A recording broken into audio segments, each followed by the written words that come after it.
Good evening, everybody. It is indeed Dustin DeBoer with the Founding Fathers Friday Night Reflection again. I took a little break over Thanksgiving, and I'm so glad to be back tonight because tonight's Founding Father is one of those that's been forgotten. He's forgotten not because he didn't have a major impact, but because his life took a little bit different route, because towards the end of his life, his fire kind of took over, and literally his law practice burnt to the ground. And his diaries, his journals, his personal documentation went up in smoke with his law practice. And for the sake of anything better, the name of James Smith is rather, well, let's just say common, even back in the 1770s. And one of the things that I found in doing my research is that the name of his wife is even kind of hard to figure out, because there was a couple of James Smiths right around the same time and in the same general area that he was in, and that made it hard to figure out exactly who his wife was without doing even more research to verify who his wife really was. Talk about obscurity. There are some of that with our founding fathers because some of them are just harder to trace. But here's what I know. Our founding fathers have given us so much, and so much that we can really understand about them and really apply to our lives. And tonight, I think, is no different. Not just because he was quote-unquote obscure, but because of his roots. Because of what his parents gave him, and because he was a respectful rebel of the frontier. As we will find out tonight, James Smith gave us a lot more than just the Declaration of Independence. And as we've started out the others, let's pray, because James Smith would have wanted it that way as well. So let's pray. Dear Heavenly Father, thank you so much for the foundation of our founding fathers. This Scottish-Irish Presbyterian man, James Smith, definitely had a loyalty to you throughout his time in Ireland. And then as they came over here, there is no doubt that he had a deep faith in you, as his life truly shows us. And we thank you for his foundation that he had in you and raised his family with his wife and their kids. And then his life was a testimony to his foundation in you. And he no doubt had that personality where he was out front directing people, and he knew how to wield influence. Lord, help us to understand how he lived out his purpose and his personality and lived to honor and glorify you, and how we can do the same with understanding how we're wired to bring you honor and glory tonight as well. I pray that the airwaves that this goes out to and the people that hear it will be impacted to live as unto you as well. In Jesus' name I pray. Amen. Tonight is all about James Smith. Indeed, my friends, he is a very interesting and respectful rebel of the frontier. The stage is simply set. he is definitely a high resolution, slightly aged person, After all, it's been 250 years ago. And the Declaration of Independence is written. But in a sense, let's think about that document. It's arguably the most famous breakup letter in history. Most of us have seen it a lot of times. And when we look at it, our eyes instinctively gravitate to the names that we know. Of course, there's that big one, right in the middle. After all, put your John Hancock right on this document, please. That one was so bold, so defiant. You can predictably hear him say, "Let King George read that without his spectacles." That's why they say, put your John Hancock on it. We can see Franklin. We can see Jefferson, Adams, the Titans, right? The big names. The men who adore our money and whose names grace our official notes and schools. But what about the others? What about the 50 plus signatures on this document of ours? The men who, in the sweltering Philadelphia summer also committed treason. The men who also pledged their lives, their fortunes, and their sacred honor, only to have history largely forget about them. Who were those guys in the engine room of the revolution? Tonight, we are going to meet one of them. To do it, we do have to leave the familiar halls of Boston and Philadelphia and travel west. I love the West, so if you don't mind, we need to go to the edge of the 18th century American frontier. We are going to York, Pennsylvania, a rough and tumble town of the Scottish-Irish immigrants. They were also farmers, so I hope you don't mind it, but we're going to go talk and look at some farmers and some artisans. And we're looking for a man and his colleagues in Congress who would later describe as, kind of eccentric, a wit, if you will, and a great conversationalist. Kind of sounds like people from my hometown, in a sense. A man who was an Irish immigrant. He was a surveyor and a failed ironmaster. And one of the sharpest, though, most respected and most feared lawyers in the entire country. His name is James Smith. And James Smith is famous for saying, a lot of different things. After all, he was a lawyer. But now I can hear you thinking, too, James Smith, it sounds less like the name of a founding father and more like a name of a guy you call when your plumbing backs up. I get it. It's a common name. I truly get it. And every man's name. And in so many ways, that's the point. James Smith's story isn't about a lofty, big philosophy or a transcendent genius. His story is of the American Revolution's engine room. It's the story of how the powerful, abstract idea of liberty was forged into the practical working reality by determined on-the-ground leaders. He wasn't a philosophical king. He was very pragmatic, action-oriented leader.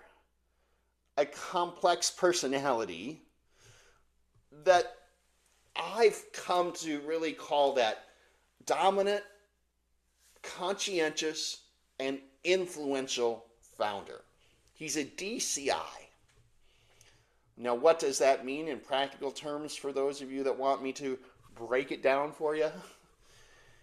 It means he has a fascinating blend of seemingly contradictory traits that made him the perfect man for his time and place. You know, there's some people that say they wish they were born at so and such a time. Well, James Smith truly was a man of his time. He was a dominant leader. He truly was. He was unshakable to take charge and drive the results that he was looking for. He was very conscientious as a lawyer. He was brilliant. He was methodological. He had that mind of being able to process things quickly. And he prized logic and order. Imagine that. Logic and order instead of pure emotionalism, which it seems like we run on like crazy in our society, rather than something that's prized, which is logic and order. And he was also very influential. He was a patriot, a man who could use humor. I think I know somebody else who uses humor rather well, and charm to persuade and inspire. Over the next 40 minutes or so, we are going to get to know the real James Smith. We'll see how he embodied the spirit of the American West at that time in York, Pennsylvania. We'll explore how he became a very respectful rebel, a man who shared, or I should say, who could shred the inefficiency of the Continental Congress to its president's face, and do it with such integrity that he earned the respect and not rebuke. Imagine that. That he could say to the Continental Congress president and do it with such integrity that he earned respect and not rebuke. And finally, in this presentation, we'll cover the poignant story of how this man, so defined by his bold actions, became an architect of his own obscurity, choosing his community over the national spotlight, and having his personal story tragically consumed by flames. Now, this isn't just the story of James Smith. This is the story of grit, the pragmatism, and the complex character that truly built America. So, who was this man, this 18th century person known as James Smith? To understand James Smith, you can't start here in America or in Philadelphia at all. You have to start 2 decades earlier than that, and 3,000 miles away, in the wind-swept province of Ulster, Ireland. I just love that type of name, Ulster. U-L-S-T-E-R. He was born in 1719 into a family of Scottish-Irish Presbyterians. If you know anything about the Ulster Scots, you know they were people refined by 2 things: a fierce, almost stubborn sense of self-reliance, and a deep-seated suspicion of anyone trying to tell them how to live, or what to believe. They had spent a century in Ireland feeling like outsiders, caught between the English they served and the Irish they displaced. They were tough. They were independent. And they were looking for a place to finally call their own. In 1729, when James was just a boy of 10, his father, John Smith, a humble farmer, packed up his family and joined the great wave of Scottish-Irish immigrants sailing for the New World. Just imagine with me that journey. The cramped, foul-smelling quarters of the 18th century ship, the weeks at sea, the storms, the uncertainty. We know from the genealogical records that one of James's young brother, Robert, was actually born at sea during that voyage. That was not a trip for the faint at heart. There was one-way ticket fueled by hope and grit. Can you imagine being that mom and having a little one while you're floating along in a storm at sea? And then the question is, where did they actually land? Not in the established cosmopolitan world of Philadelphia. Oh no, they pushed west into Chester County, an area that was, well, at that time, really the frontier, the backcountry. You know, some of us love the backcountry, but at that time it was pretty, well, much the frontier, wild, wild west. This is the first key to understanding James Smith. He was not raised in a world of powdered wigs and polite society. He was raised in a world where your survival depended on your wits, your work ethic, and your neighbors. It was a world where government was local, a town council, a church elder, a militia captain. London was an abstract idea, an ocean away. The real power, the real authority, was the community you built with your hands. This environment forged that dominant D part of his character. On that frontier, you didn't wait for a committee to tell you what to do. You saw a problem, you took charge, and you solved it. You led. But James Smith was truly different. His father, seeing a very sharp intellect in his son, didn't just put him behind a plow. He invested in his education.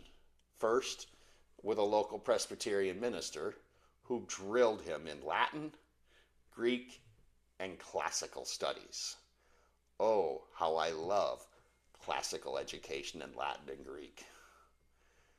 Then they sent him to a prestigious Philadelphia academy, the future University of Pennsylvania. Think about the message that really sends. Here on the frontier, family sacrificing to give their son an elite education. But what does James do then with it? Does he stay in Philadelphia and join the high society of lawyers and merchants? Nope. Can't take the frontier out of this kid. He takes the world-class education and goes right back to the frontier. First to Shippensburg, then to York. In the 1740s, York was the edge of the civilized world. And for nearly 20 years, James Smith was the only lawyer in town. Now, this is where you have to kind of put your thinking cap on. What kind of law do you practice on the frontier? You're not debating maritime shipping contracts. You're inland quite a ways. You are handling land disputes for farmers whose property lines are marked by a creek and an old oak tree. You are defending settlers against the powerful, often predatory, land agents of the Penn family, the colonial proprietors. Now, this is where that very conscientious, detailed-oriented side of James's personality comes out. The very methodological type of person, the logical lawyer, comes into play. He became known for his precision. His work as a surveyor was completely trusted. His legal arguments were very sharp. But far more than that, he became known as a friend to the common man. He was their lawyer. He understood their struggles because they were first his struggles. They weren't anybody else's. They were his. He saw firsthand how distant, unaccountable power could crush the lives of ordinary people. The Penn family in Philadelphia was, to his clients, as remote and arbitrary as King George would later become. And finally, how do you succeed for decades as the only lawyer in a town like York? You can't just be smart. You have to be very persuasive. And you have to really connect with people, with jurors and judges. You have to be able to tell a story. You need that influential skill, that I type of skill, the wit and the humor that his colleagues would later see in Congress. That wasn't born in Philadelphia. It wasn't something he just turned on all of a sudden at the Continental Congress. It was honed in the taverns and courtrooms of York, winning over skeptical farmers and frontier judges. So, by the 1760s, this man is fully formed. He is the quintessential frontier leader. He has the drive of the settler, that D, that push, that go-get-em spirit. The mind of that conscientious, detailed, oriented lawyer. And the charm of the trusted neighbor, that I individual.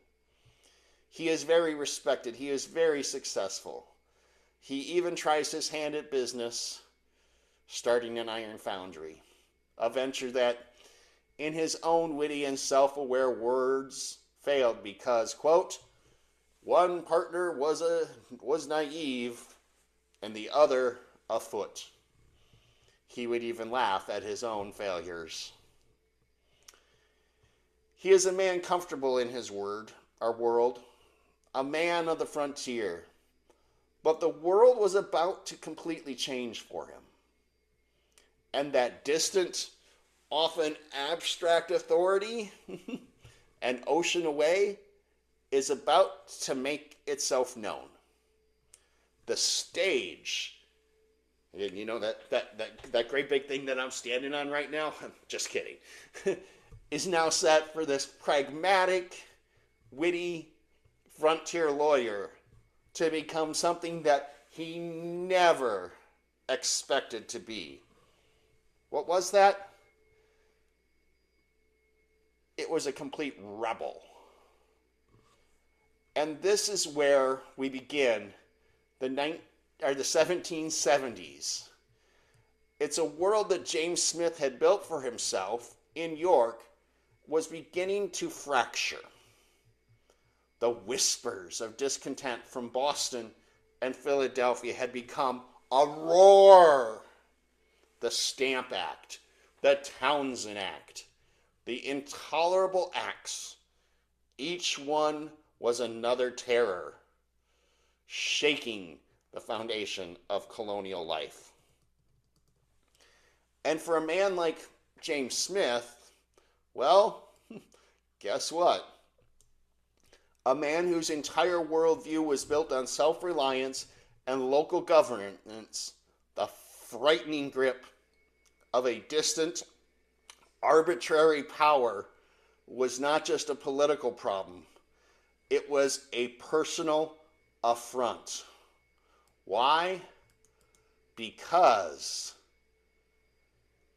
a man like this, a lawyer, a pillar in his community, a man who believes in order, would respond to the looming chaos of the revolution. And my friends, that is exactly what he did. But he didn't start by throwing tea into the harbor. He doesn't start by firing a musket. He starts by doing what he does best. He goes to his office, pulls out his law books, and he builds a case. This is that conscientious, detailed, expressive lawyer in him taking the lead. In 1774, he authors a document with the title, Only a Lawyer Could Love. Are you ready for that title? Here it is. Essays on the Constitutional Power of Great Britain over the Colonies in America. I'm sure you want to write that down, right? So let me give it to you again, just to make sure that you have this title that only a lawyer could truly come up with and even love. Essays on the Constitutional Power of Great Britain over the Colonies in America. What a title. It's a brilliant, methodological, and devastating argument. He's not making an emotional appeal. He is using English law against itself, arguing that the colonies owe allegiance to the king, but not to the corrupt and overreaching parliament. It's a legal masterclass. And in it, he proposes two radical ideas, two of them. One, a complete boycott of the British goods and the formation of a general Congress of the colonies to coordinate their resistance. Whew! Sounds like some pretty powerful statements that he's making. He doesn't just feel that something is wrong. He proves it on paper with logic and precedent. This is his deep sea style in action. It's his brain firing on all cylinders, which demands a foundation of principle. He needs to know he's on the right side of the law, or at least the right side of justice. I can't say that enough. That you're on the right side of justice. But here is the magic of our founding father, James Smith. Here is where he separates himself from the pure theorists. The ink is barely dry on his essay when the dominant leader in him takes over. He walks into the law office and into the town square of York. He gathers his neighbors, the farmers, the blacksmiths, the tradesmen that he's known for decades. And he doesn't just talk about resistance. Oh no. He organizes them. He forms a volunteer militia company, the first of its kind in Pennsylvania. And these tough, independent frontiersmen do something that tells you everything you need to know about James Smith standing in his community. They elect him right there and then as their captain. This is that dominant C, conscientious I, influential founder in action. The conscientious lawyer makes the argument, and the dominant leader immediately executes the plan. There is no gap between the thought and the action. For James Smith to believe in something was to do something about it. His reputation as a man of action explodes. He's sent to the provincial conferences in Philadelphia. He becomes the loudest, most persistent voice for the frontier counties, relentlessly pushing the timid, Quaker-dominated Pennsylvania establishment towards independence. Which brings us to the Continental Congress and the influential side of his personality. When he finally arrives in Pennsylvania in the summer of 1776, he enters a world of giant egos and brilliant minds. And how does that frontier lawyer hold his own? Well, he does it with his wit. His colleagues would later describe him as an eccentric and a great conversationalist. He is full of his sharp sense of humor and a knack for storytelling, honed over years in the courtrooms of York. And while direct quotes are tragically sparse, and they are, trust me, I tried to find them, we know from the historical record that he was a man who could command a room, not just with logic, but with his personality.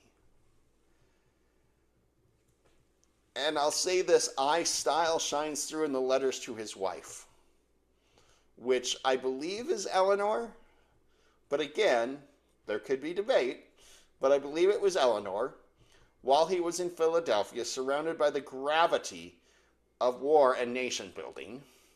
He writes to her with a familiar, playful batch of humor.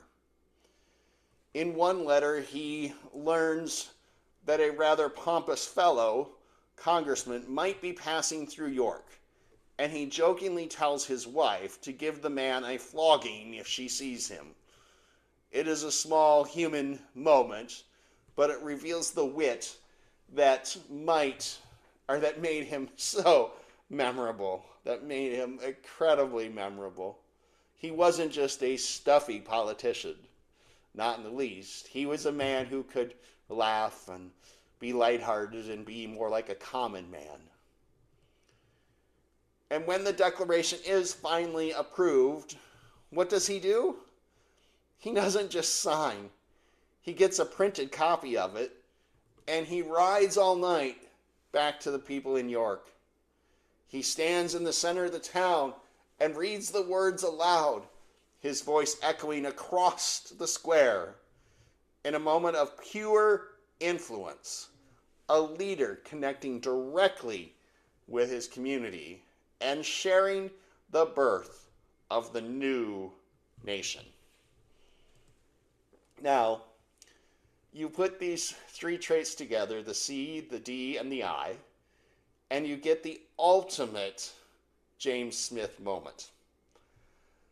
The moment that truly, for me, defines his entire character. It comes out in a letter in 1779 that he personally wrote. The war is dragging on, the army is suffering, and the Continental Congress, as it often was, is bogged down in debate, inefficiency, and political squabbling. What a shock. Smith, the man of action, is deeply, deeply frustrated. But he picks up his pen and writes a letter to the president of the Congress himself, John Jay. Very, very good man to write to. He opens with what is known as a haymaker. No pleasantries, not at all. Just the cold, hard truth as he sees it. Quote, I cannot help lamenting that the business of Congress is conducted with so little system or expedition, unquote. That's a great way to start out, isn't it? Imagine the audacity. He is telling the most powerful man in the country, John Jay, to his face that his organization is a mess. That the dominant leader and the conscientious lawyer in him is speaking. He sees a problem and he will not be silent. This is very direct. This is the kind of talk that gets you enemies. But then comes the very next line. And this is the magic of somebody who understands how to deal with people. This is James Smith in action. Quote, I mean no offense, sir, in speaking thus freely, unquote. There it is, in 2 sentences. That's him, the respectful rebel. He will challenge you. He will tell you the truth, no matter how uncomfortable. He will demand action and results, but he will do it with an underlying respect for the office, for the person, and for the cause that unites them. He isn't tearing things down for the sake of it. He is pushing relentlessly to build something better. That is something we have truly lost in America. To build something better.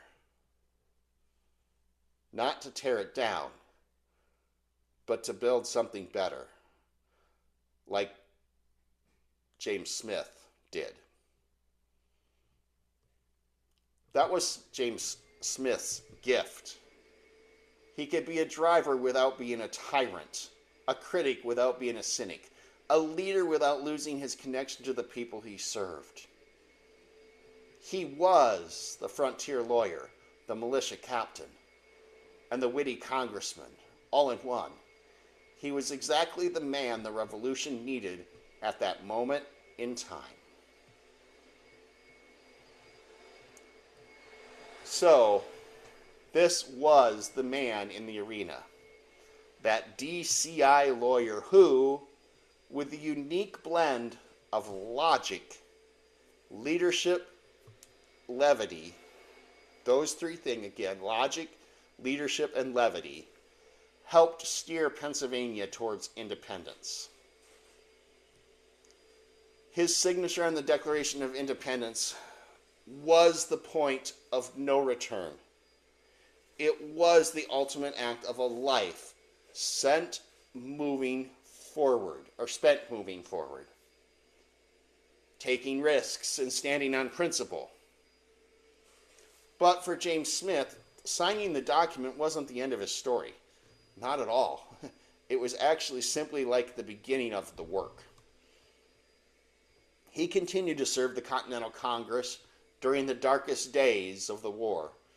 In fact, when the British captured Philadelphia in 1777, where did Congress flee to? Where did they set up in the de facto capital of the United States for 9 critical months? They went to York, Pennsylvania, to James Smith's town. Suddenly, this frontier lawyer found the entire war effort on his doorstep. The Board of War operated out of his own law office. The nation's leaders walked the same muddy streets as his friends and neighbors. Through it all, he served.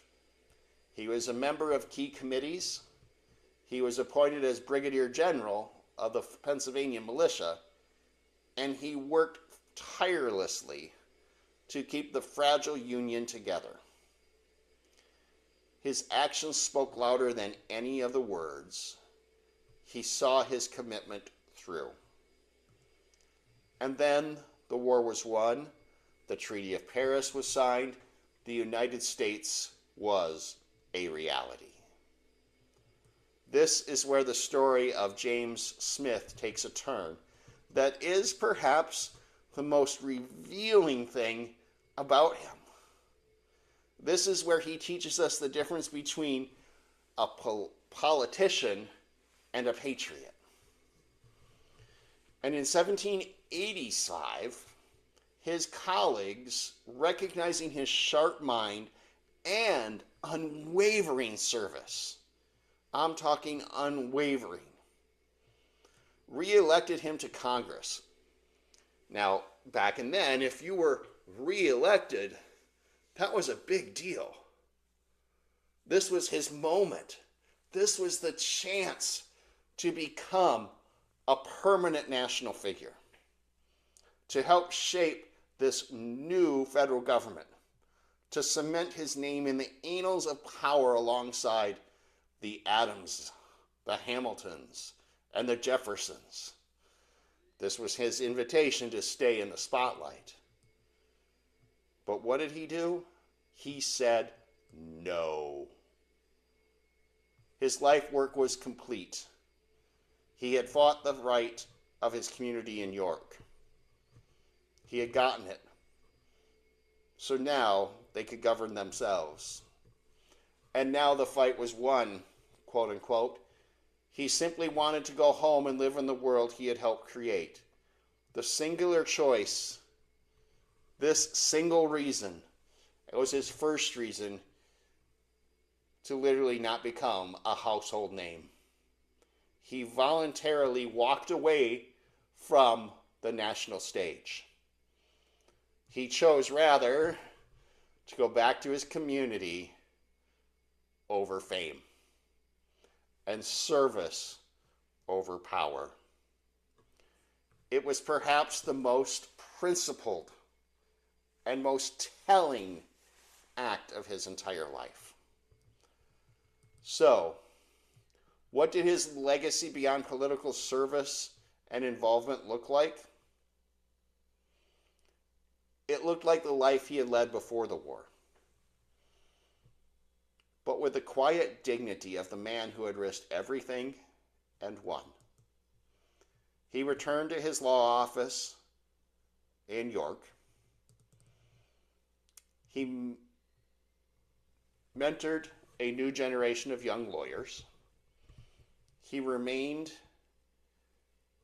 a leading citizen, a respected elder whose counsel was sought and whose presence was a living reminder of the revolution's cost and promise.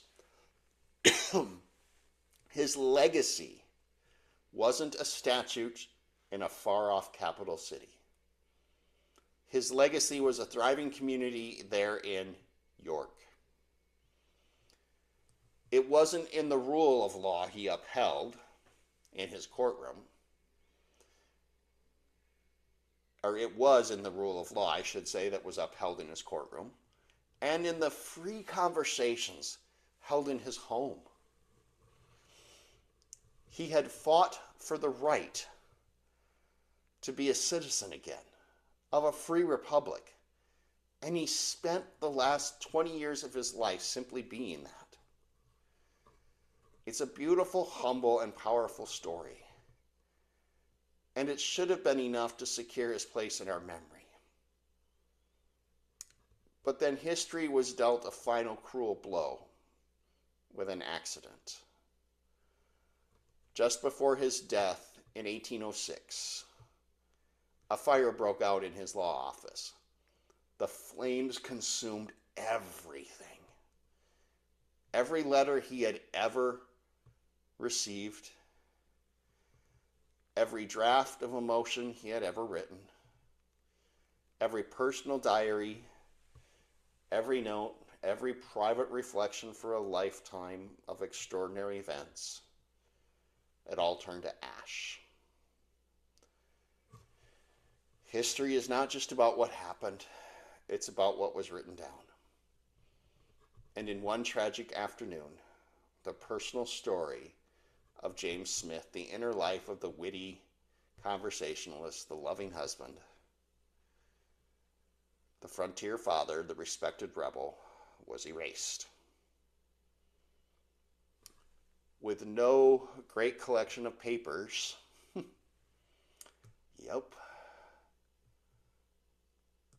for historians to truly study, the man was reduced to public record. The colorful, complex DCI personality was flattened into a name of a list of 56 signers. The final piece of his obscurity was set in place, not by choice, but by one cruel chance. The fact that his own direct family line would eventually die out only added to his fade into history. So we are left with a ghost, a man of incredible substance, but faint historical shadow, a legacy defined by two powerful opposing forces, the decisive world-changing actions of his life, and the quiet, profound obscurity that followed. Tonight, we've met this DCI founder in James Smith. He was that conscientious, detailed lawyer who built with logic, principled case for rebellion before ever counting violence. We saw the dominant leader who wasted no time translating those principles into action, raising a militia and driving this agenda of independence in a divided country, or a divided colony, I should say, that being literally Pennsylvania.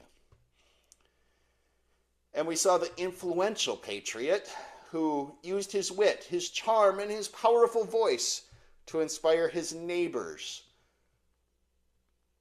and hold his own amongst the giants of the Continental Congress. We saw the respectful rebel who could challenge the highest authority in the land while simultaneously affirming the respect for it. We saw the frontier advocate whose life was a testimony of the self-reliance and the community spirit that truly fueled the revolution. We saw the quiet patriot who valued his home and his neighbors in York more than the powerful and the prestige of the new national capital. James Smith's story forces us to ask a fundamental question. What is a legacy? Is it found in the grand philosophical treaties, the marble monuments, and names that echo through centuries? Or is it also found in the quiet, steady work of a life lived with integrity? Is it found in the courage to act when others hesitate, in the wisdom to lead and the humility to go home when the job is done. James Smith wasn't a man who wrote philosophy for the ages. He was a man who built a country. He represents the hundreds of forgotten founders, the lawyers, the farmers, the doctors, and merchants who formed the bedrock of this revolution. They were the ones who had to turn the beautiful, dangerous poetry of life, liberty, and the pursuit of happiness into a functioning reality. They were the practical, determined, and the indispensable figures in the engine room of history, shoveling the coal while others steered the ship. They didn't all get fame. They didn't all get their faces on the currency. Some, like James Smith, had their stories consumed by fire and time. But without them, without their practical courage, their witty arguments in divided rooms, their relentless drive, and their unwavering search, and their sense of duty, the brilliant ideas of Jefferson and Adams might have remained just that, ideas. So I ask you, the next time you see this famous document, do something different. Look past the bold, flamboyant signature of John Hancock. Look past the names you know. Instead, search for the steady, clear hand of the frontier lawyer from York, Pennsylvania. Find the signature of James Smith. And remember the man behind the name, the respectful rebel, the DCI founder, this forgotten patriot who got the job done. Let's watch tonight's video.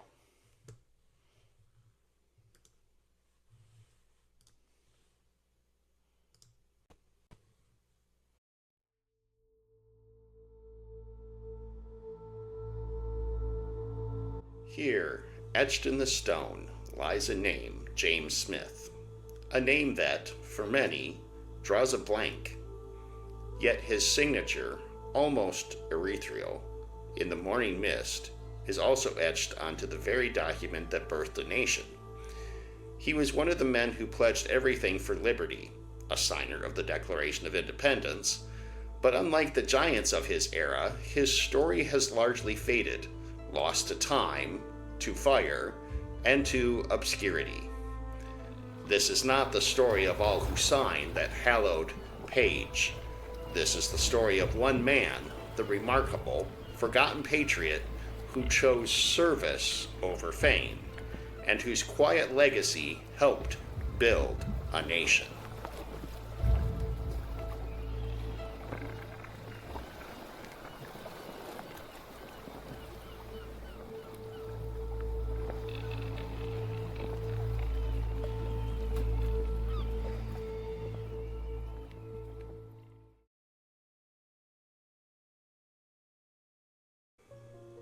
The story begins not in America, but in Ulster, Ireland, in 1719. He was born in Scottish-Irish Presbyterian, into a world of grit and faith. At age 10, his family undertook the perilous voyage to a new life, a journey of rugged hope across a vast ocean. On that ship, a boy learned his first lesson. Survival depends on the strength of your family and the fire in your own heart.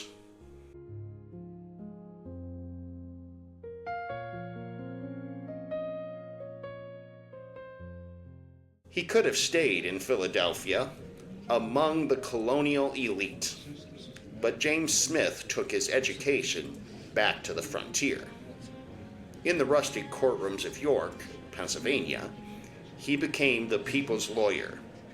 He defended small farmers from the powerful and the predatory. He wasn't just practicing law, he was seeing firsthand how distant, unaccountable power could crush the common man.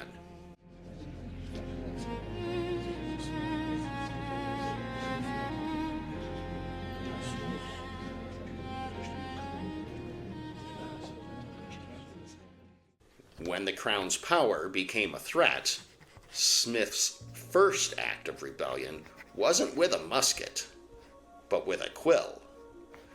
In 1774, he built the case for revolution. By candlelight, he risked his career, his property, and his life to argue that a king was owed allegiance, but a corrupt parliament was owed defiance. The idea was now on paper. The intellectual shot was fired.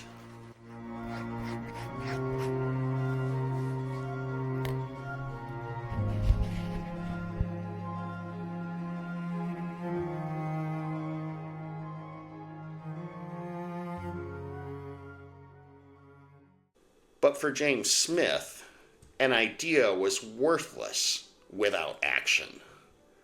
The ink was barely dry when he walked into the York Town Square and organized the first volunteer militia in Pennsylvania.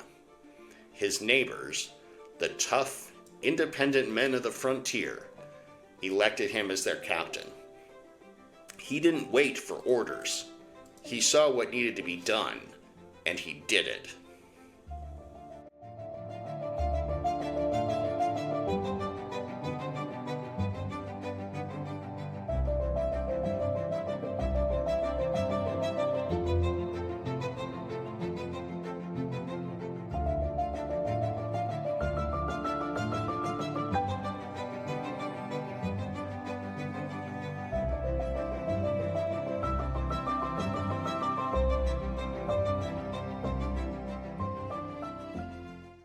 In the Continental Congress, surrounded by giants like Adams and Franklin, this frontier lawyer held his own, not just with logic, but with personality.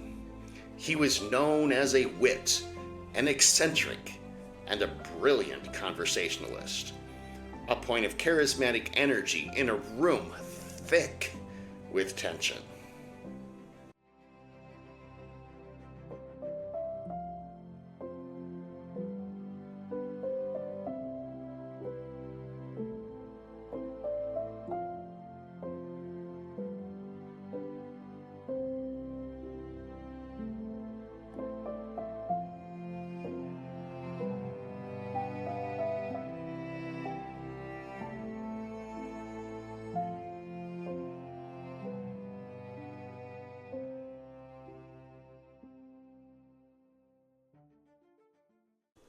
And when the final vote was cast, he brought the news home.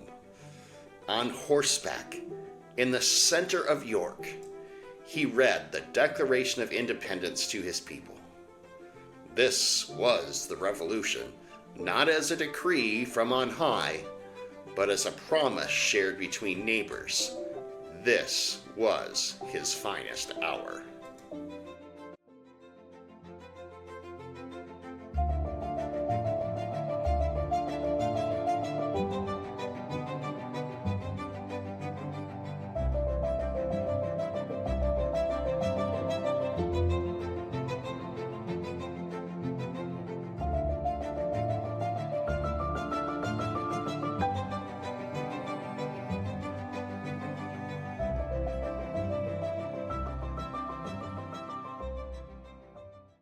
But the war dragged on, and Congress faltered.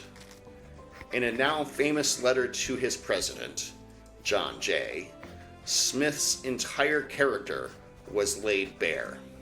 He bluntly criticized the inefficiency, but tempered his frustration with deep respect for the cause. He was a respectful rebel, pushing for results, but never losing sight of the union he fought to create.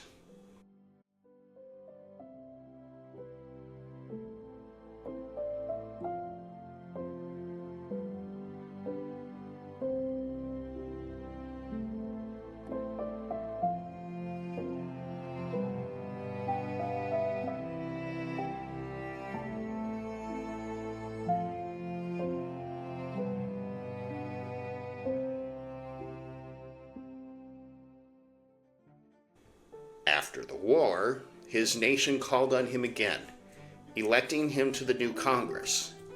It was his chance to cement a national legacy. He said no. He had fought for the right of his community in York, Pennsylvania, to govern itself. And now that fight was won. He simply wanted to go home and live in the world he had helped create.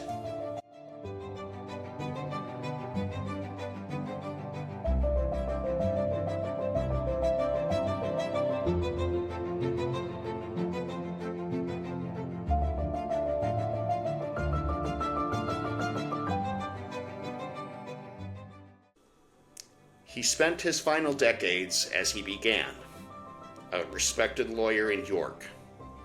But just before his death, a fire consumed his law office.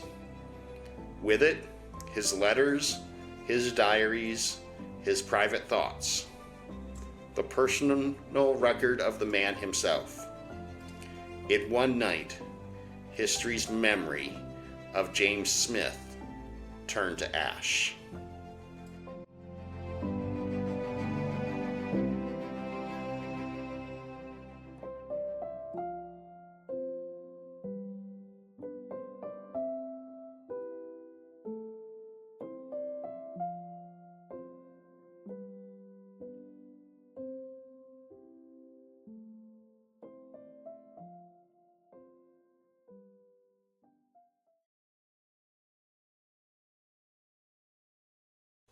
What is a legacy when the papers are burned and the name fades? For James Smith, it is this: a quiet resting place in the town he served, a life of integrity, and a signature etched forever on the birth certificate of a nation, a permanent testament to the forgotten patriot who got the job done.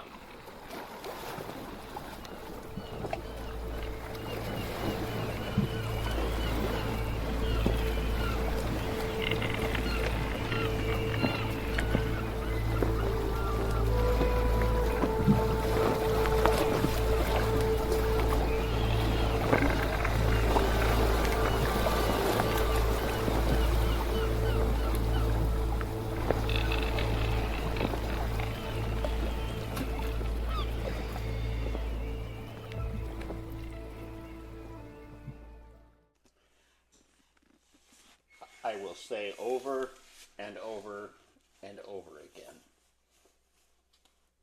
the story of James Smith reminds me that the legacy one gives is not all the documentation that one leaves behind.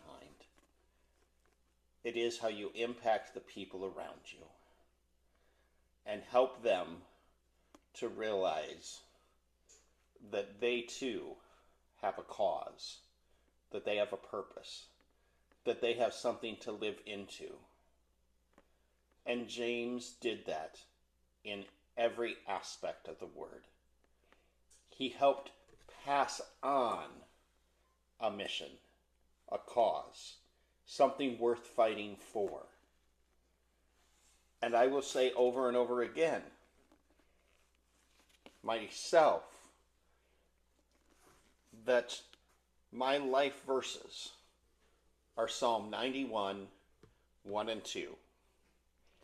That he who dwells in the shadow of the Most High will abide in the shadow of the Almighty.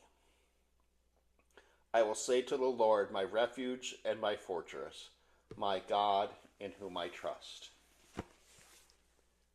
These founding fathers' reflections are meant to tell the story of our nation that we are desperately holding on to in times like we live in. Our founding fathers gave us a republic, and they have an original intent in what they gave us. Not only in the documents they gave us, but in the lives they all lived, that we are so desperately in need of calling back to our roots of what they stood for and how we then shall live, as a book so famously described, of how then shall we live in light of the actual history that these men gave us, and many women and many others, because they had children that carried on the legacy. What must we do in our society to realize what we've been given? How then shall we live? I leave you tonight with that story and the reflective thought of James Smith's legacy. Good night, and God bless.